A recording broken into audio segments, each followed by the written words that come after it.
Hi hello నమస్తే అండి. మా బాబుది బర్త్డేకి ముందు ఫోటోషూట్ అయితే తీయించాము. ఏలూరులో తీయించామండి ఇది. బర్త్డే ఫోటోషూట్ అయితే చాలా బాగా జరిగిందండి. లిషిన్ కూడా తీసుకెళ్ళాము అక్కడికి. గెటప్స్ అన్నీ తమ్ముడికే వేస్తున్నా కూడా నాకు వెయ్యండి అని ఏమి ఇబ్బంది పెట్టలేదండి. అంత బాగానే చక్కగా కోఆపరేట్ చేసింది. మధ్య మధ్యలో తనని కూడా ఒక్కొక్క ఫోటో తీసానులేండి.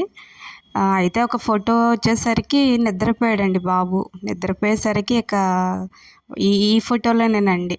ఇక వాడు పడుకున్నాడు కదా అనేసి స్పెట్స్ పెట్టి ఇదిగోండి ఇలా బ్లాక్ స్పెట్స్ పెట్టి ఇలా కవర్ చేసి ఫొటోస్ తీశారనమాట. ఆ థీము ఇవన్నీ కూడా మనకొక రూమ్ ఇచ్చేసారండి. ఆ రూమ్లో డ్రెస్ చేంజ్ చేస్తూ ఉంటే వాళ్ళు థీమ్ని సెట్ చేసేస్తూ ఉండేవాళ్ళు. ఆ ప్లేస్ చాలా బాగుందండి. ఏసీ రూమ్ ప్రొవైడ్ చేశారనమాట. సో పిల్లలు కూడా చాలా ఇరిటేటింగ్గా ఏమీ లేదు. బాగున్నారు, వాళ్ళు కూడా బాగున్నారు. మనం డ్రెస్ చేంజ్ చేసేసరికి వాళ్ళు లొకేషను థీము ఇదంతా రెడీ పెట్టి ఉంచారు. రెడీ పెట్టి ఉంచేసరికి మంచిగా ఫోటోషూట్ ఇవన్నీ చేశారండి. సో ఇది బర్త్డే ఫోటోషూట్.